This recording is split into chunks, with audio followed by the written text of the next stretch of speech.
तो दावर महमूद जो कि डायरेक्टर हैं हमारे, उन्होंने कहा था कि मैं चाहता हूँ कि बहुत सारे रोल्स थे प्ले के अंदर। मुझे नहीं पता था कि मुझे कायद आज़म दे दिया जाएगा। उन्होंने कहा था कि मैं चाहता हूँ कि तुम कायद आज़म करो, जिस पे मेरा जवाब था नहीं। ओके, सो बहुत फ़िज़िकली अगर देखा जाए, विजुअली अगर इस किरदार पे उतरने के लिए मुझे बहुत स्ट्रेन्यूअस फ़िज़िकल ट्रेनिंग करनी पड़ी थी। फिर उसके साथ साथ एक डाइट भी होती है। 21-21 घंटे मैं रोज़ा रखता हूँ हर दिन। जाहिद अहमद ने भी कायद आज़म का किरदार किया था। क्या आपने जाहिद अहमद को कॉल की, उनसे कुछ इंस्ट्रक्शंस लीं? मैंने कोशिश की थी उन तक पहुंचने की, लेकिन ऑब्वियसली वो हर किसी को इतने अप्रोचेबल नहीं है वो। अस्सलाम वालेकुम जी। जैसा कि आजकल लाहौर आर्ट्स काउंसिल अलहमरा में 14.5 अगस्त जो कि अनवर मकसूद साहब ने लिखा है, ये 14 अगस्त सीरीज़ का तीसरा और आखिरी स्टेज प्ले है। ये नुमाइश पजीर है और इसमें दो कैरेक्टर्स, अगर आपने स्टेज प्ले देखा हो तो दो कैरेक्टर्स जो है वो लीड कर रहे हैं, जिसमें जिना और गांधी।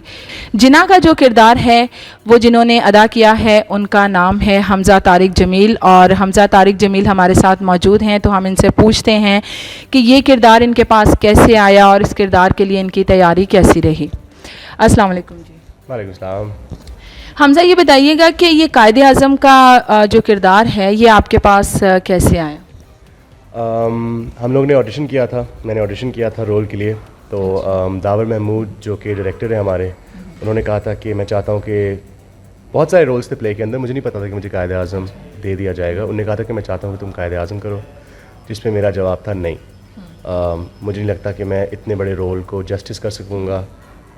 मेरा उस वक्त वज़न कुछ 14 kg ज़्यादा था, मैं 94 kg पे था, अभी मैं 80 kg पे हो गया हूँ।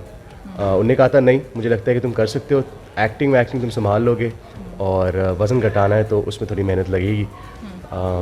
बट उनका भरोसा था मुझ पर, जिसकी वजह से मैं भी अपने आप के अंदर मैं बिलीव करना शुरू हो गया कि हाँ सही है, मैं इस रोल को जस्टिस कर सकता हूँ। एंड ये तकरीबन 4.5 से 5 महीने पुरानी कहानी है, और आज आप सबके सामने है कि अच्छी तरीके से रिसीव किया जा रहा है। अच्छा, इस किरदार को करने के लिए किस किस्म की आपको तैयारी करना पड़ी? ओके, सो बहुत फ़िज़िकली अगर देखा जाए, विजुअली अगर इस किरदार पे उतरने के लिए मुझे बहुत स्ट्रेन्यूअस फ़िज़िकल ट्रेनिंग करनी पड़ी थी। फिर उसके साथ साथ एक डाइट भी होती है। 21-21 घंटे मैं रोज़ा रखता हूँ हर दिन, और एक मील होता है मेरे दिन का। फिर उसके साथ साथ एक्सरसाइज भी करनी होती है, क्योंकि जो फ़ैट आपके जिस्म में बनता है उसको गलाना भी पड़ता है। लेकिन इतने कम खाने के साथ, इतनी कम खुराक के साथ वो एनर्जी एक्सर्ट करना मुश्किल हो जाता है, तो वो भी बहुत मुश्किल था। फिर उसके अलावा इनकी आवाज़ पे काम करना, इनके तौर तरीक़ों पे, चलने का तरीका, आखिर में जो एक 3.5 मिनट की तकरीर है उसको कायद आज़म साहब के तरीके में बयां करना। कितना आपने रिसर्च किया इस कैरेक्टर को करने के लिए? ऐसा समझ लें कि कायद आज़म साहब के बारे में जो भी कुछ कंटेंट है ना, वीडियो या ऑडियो, वो मैंने सब, या फिल्में भी हैं, कुछ ऐसी फिल्में हैं जिसमें कायद आज़म 5 से 15 सेकंड के लिए आते हैं बस। अच्छा। हाँ, वो भी मैंने पूरी फिल्में देख ली हैं। यकीन माने ज़्यादा कंटेंट नहीं है कायद आज़म के बारे में। अनफॉर्चुनेटली हमने एज अ मुल्क उतना उनको वो नहीं दिया, वो मुकाम नहीं दिया। जैसे फ़र्ज़ के तौर पे बॉलीवुड पे गांधी पे बहुत सारी फिल्में बनी हैं। अभी रिसेंटली भी लगे रहो मुन्ना भाई में बापू की एक इंटरप्रिटेशन थी। तो खुरचना पड़ा, मुझे खुरेदना पड़ा, लोगों से पूछना पड़ा, अपने बड़े हैं जो उनके टाइम पे ज़िंदा थे, या जो जिनके वालिदैन उस टाइम पे ज़िंदा थे, या जिन लोगों ने लाइव उनकी तकरीर सुनी है, उनसे मैंने प्राइमरी रिसर्च हासिल करने की कोशिश की। अच्छा, हमज़ा, ये बताइएगा कि ये किरदार आप जब कर रहे थे, बल्कि जब आपको ये किरदार मिल गया था, तो क्या कुछ नर्वस थे कि कायद आज़म का किरदार करना है, या पहला दिन पहला शो मतलब जो था आपने स्टेज पर जाना था, उससे पहले की क्या फीलिंग्स थी? क्योंकि आप एक मामूली कैरेक्टर तो करने नहीं जा रहे थे। मुझे अभी भी लगता है कि मैं जब घर जाता हूँ कि ये ख्वाब था। अच्छा। हाँ, मतलब मुझे अभी भी लगता है कभी कभार कि मैं एक ख्वाब देख रहा था जहाँ पे मैं स्टेज पे खड़ा होता, ये वो। अपने मुझे एकदम से ना खाना खाते हुए आकर होता है कि नहीं, ये यही है, और मैंने लाइनें रख ली हैं, और मुझे अब हो गया, और हम स्टेज पे भी उतर चुके हैं, और ऑडियंस ने भी मान लिया है। बिकॉज़ मुझे बूढ़ी औरतें आके कहती हैं कि ऐसा लगा कि हमने कायद आज़म को वापस देख लिया है। तो बहुत बड़ा एक प्रेशर तो है ही है। मैं कोशिश किया कि मैं उस पर ज़्यादा फोकस नहीं करूं, लेकिन कई दफ़ा स्टेज पे तो गुंजाइश ही नहीं होती कि आप इन चीज़ों को अपने आप को, वो आँखों में नज़र आ जाता है, झिझक महसूस होती है। तो हाँ, अभी भी मुझे कभी कभार लगता है कि ये असलियत नहीं है, कि शायद मैं एक बहुत अच्छा ख्वाब देख रहा हूँ। बहुत सारी सेलिब्रिटीज़ ने इसको देखा है आपके ड्रामे को, तो कौन सी सेलिब्रिटी की जो अप्रिसिएशन थी आपके लिए किसी एजाज़ से कम नहीं रही?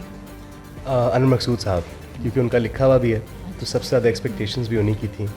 लेकिन मैं कहूँगा कि सारे ऑडियंस मेंबर्स को मैं पर्सनली एक ही नज़रिए से देखता हूँ, चाहे वो सेलिब्रिटी हो, फेमस हो, चाहे उनके लिए सीट रिजर्व्ड हो या वो अपनी टिकट के पैसे दे के आए हों या फ्री पास पे आए हों, क्योंकि वो एक एक बंदा बहुत मैटर करता है। ये बताइएगा कि इससे पहले आपने कौन कौन से प्रोजेक्ट्स किए हैं? क्या स्टेज भी आपने पहले किया हुआ? जी, मैंने 13 साल से मैं स्टेज कर रहा हूँ। मेरा पहला प्रोजेक्ट था अलादीन, और फिर उसके बाद मैंने ग्रीस द म्यूज़िकल किया था निदा भट्ट के साथ। उसके बाद मैंने शाह शराबील के साथ किया था ब्रदर्स अपार्ट, जो मैं कर नहीं पाया क्योंकि मेरी कुछ और कमिटमेंट्स थी। फिर उसके बाद मैंने अपना ओरिजिनल स्क्रिप्ट भी लिखा था लंगड़े के नाम से, लंगड़ा। वो मैंने डायरेक्ट भी किया था, उसमें एक्ट भी किया था और लिखा भी था। ये स्टेज प्ले था? जी, ये 100% स्टेज प्ले था। इसी का ही एक अभी हम 1.5 से 2 घंटे वाला वर्जन हम वापस लेके आ रहे हैं कमर्शियल थिएटर के तौर पे। फिर उसके बाद मैंने सोचा कि दावर के साथ, कॉपी कैच प्रोडक्शंस के साथ, जो कि बहुत बड़ा नाम है, उनके साथ मैंने अभी तक काम नहीं किया है, तो इनको भी मौका देना बनता था। तो मैंने ओपन ऑडिशंस हुए थे, तो मैंने ऑडिशन दिया एंड अल्हम्दुलिल्लाह से मुझे लीड मिल गई। आप ड्रामों में भी काम कर रहे हैं? जी, मैं एक टीवी का अदाकार हूँ। आई थिंक पाकिस्तान में एक सीरियस अदाकार बनने के लिए, रजिस्टर होने के लिए टीवी करना बहुत ज़रूरी है।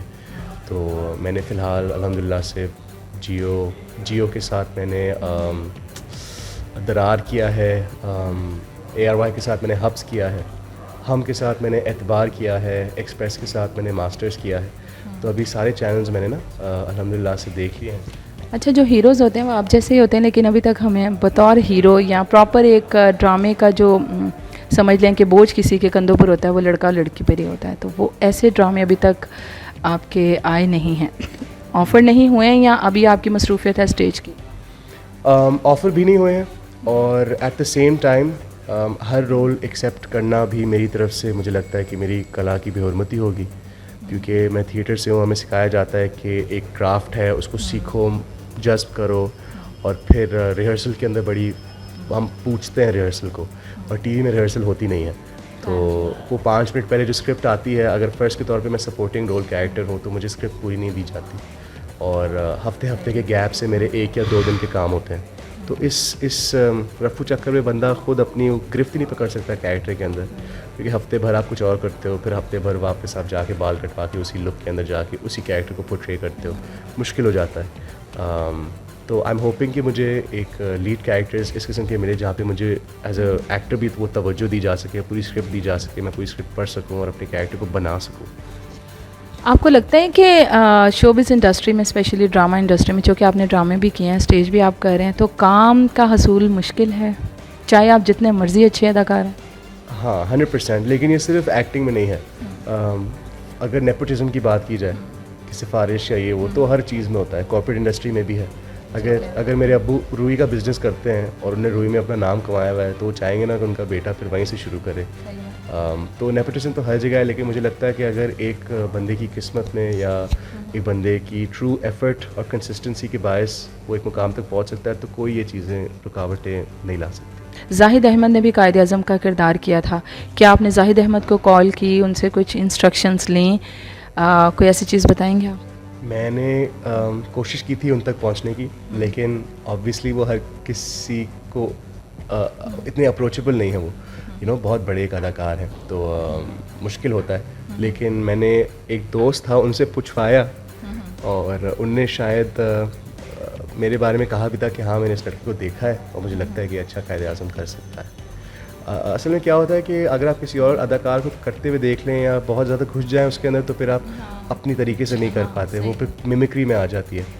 तो मैंने भी सारी चीज़ों से पहले ख़ुद एक कायद आज़म बनाया था, जो मुझे लगा था कि मेरा इंटरप्रिटेशन ऐसा होगा, और फिर मैंने सबसे रिसर्च किया। लाहौर में कैसा आपको रिस्पांस मिल रहा है ये जो आप कर रहे हैं स्टेज? बहुत अच्छा, बहुत वार्म लोग हैं, बहुत वेलकमिंग लोग हैं, खुले ढुले लोग हैं, गुस्सा भी खुल के करते हैं, रोते भी खुल के, हंसते भी खुल के, तालियां भी खुल के बजाते हैं। तो बहुत अच्छा रिस्पांस आया है, और लाहौर की आवाम बहुत अच्छी। चलिए ठीक है।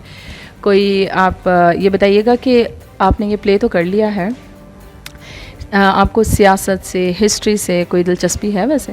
बिल्कुल भी नहीं, मैं इन चीज़ों से दूर रहना चाहता हूँ, और कोशिश भी करता हूँ, लेकिन हमारी मुल्क की रियलिटी इस किस्म की है कि यहाँ रहने के लिए जानना मानना थोड़ा ज़रूरी है, लेकिन मैं ख़ुद भी सियासत को अवॉइड करता हूँ और गुफ्तगू से भी परहेज़। साजिद साहब के साथ काम करना आपको कैसा महसूस हो रहा है? Amazing amazing. लाइक अगर मुझे उनकी शक्ल नहीं दिखा देती तो मुझे लगता कि हम उम्र हैं। वो इतने कूल हैं।